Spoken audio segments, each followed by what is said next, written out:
As children, you see, we look forward to growing up. How many children do you know when you ask them how old they are, eager to tell you what they'll be on their next birthday? They want to grow up. And as youths, we all want to be as much like grown-ups as possible, get that driver's license, sometimes get married, often get pregnant. We want to get into adult life, and then we get into adult life and we have so many plans, start a family, have a job, buy a house, all these important things that give life our meaning and purpose. And then we head toward retirement, which we all say we look forward to. But do we really? Yeah, we look forward to not having to earn a paycheck, perhaps. We look forward to our children being grown and prosperous. I remember at some point there was the old joke about the three clergy people, as ever, it's a joke, about when does life begin, and someone says it begins at conception, another one says it begins at birth, and another one says it begins when the children move out and the dog dies. That's what we think about retirement, that we are suddenly free to do what we want to do, not having to work, not having to be parents, not having to be grandparents, whatever the case is. And yet, few of us would say we are eager to get to old age.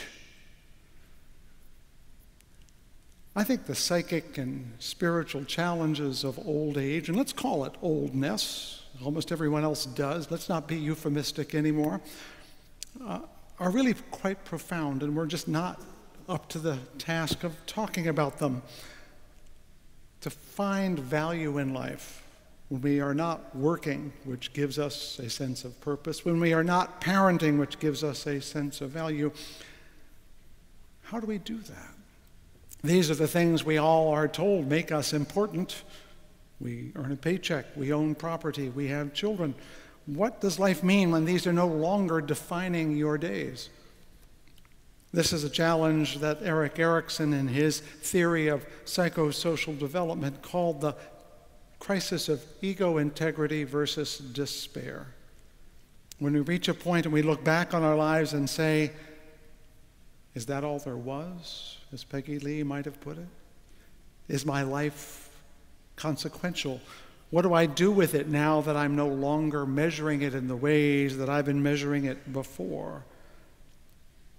My point here is that our inner spiritual lives are tied to our outer social lives all the way through life.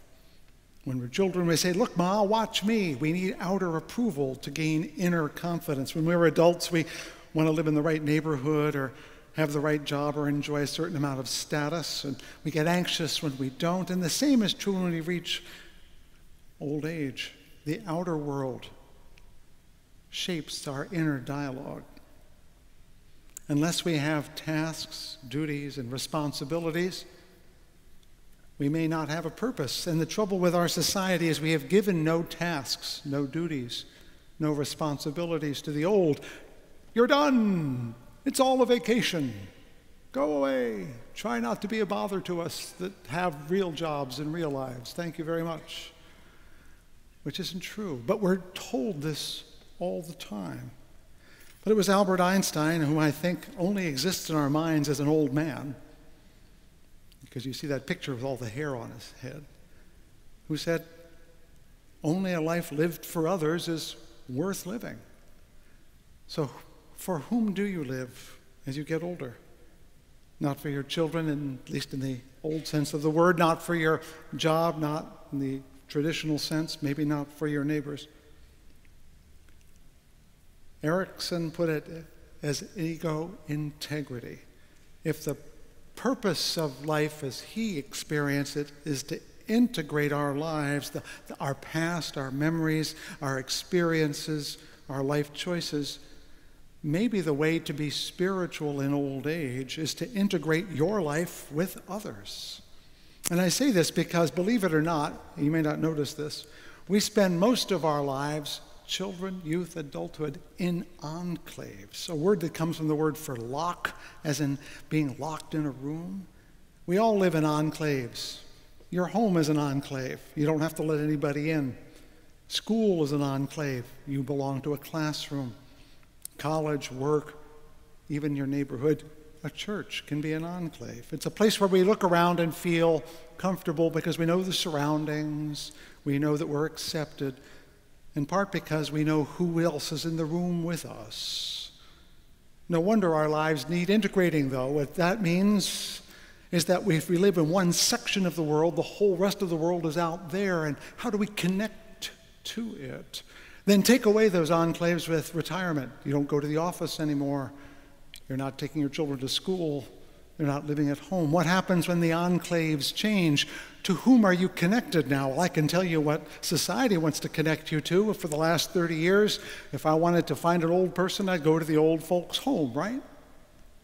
We now create enclaves for old people, call them retirement communities, call them continuing living centers, call them adult living environments. It's still a place where we put old people the way we put children in daycare, where we put adults in offices. We live in enclaves that are as much defined by our age as by our gender or our race or our class. This is the price we pay for modern living, for modern industrial life, where we have to live in organized units that suit the organization of society, but it may not suit your soul. No wonder our lives need integrating then, when we look around and realize that we've been chopped up into pieces and we live here and work there and think here and believe there. No wonder we arrive at old age wondering if it all mattered, because our lives have been scattered by all these different enclaves that are not connected to each other.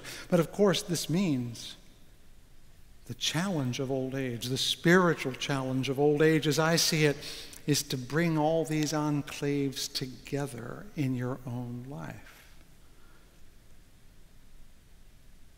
Growing old should be a time we all look forward to, shouldn't it? In my best moments, I say I look forward to becoming an ancestor, because we'll all be one eventually.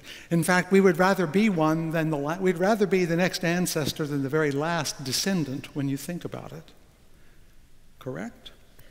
We should all look forward to the time when we are old, not because we'll all be healthy forever, but because it is a role in life that has value. But we don't look forward to it because it doesn't have value. But we should really anticipate it. But because there's no purpose to the old in our society, no larger purpose, no good that it does that we can point to, we resist it. So is it any wonder that everything in our society is pitched toward the young? Is it any wonder that we're all desperate to say, well, old, well, what is it now that 60 is the new 40? Why is that? What's wrong with 60? Well, because it's older, right? And that's bad. I'm suggesting to us, especially those of us who are, shall we say, still warming up for 60, and I'm just shy of it, I have to point out, but guess what? I've been pointed this direction my whole life, that we need to start talking about old age not as the point of decline and diminishment, but as the arrival at a place of significance, not only to yourself as an individual, but to society as a whole. I got this notion many years ago when I was watching George Carlin of blessed memory. I will not say any of his 7 words this morning. You know them all, I'm sure. But at some point, and by the way, he died north of 70, although barely, so he was at least demographically old. But when he was not 70, maybe when he was 50 or 40, he made the following observation, which I paraphrase because I've never been able to find the recording written down. He said, we should start talking about how great it is to get older so that when we got there, it would be cool. He's right. My fellow boomer friends, Gen X agers, the only reason that it's not cool to be old is because you don't want to go there. But you're gonna. So why not make it cool now? Well, that's what I'm trying to do with this little bit of a series, to make it cool to be old. Cool in the sense of meaningful, powerful, desirable even.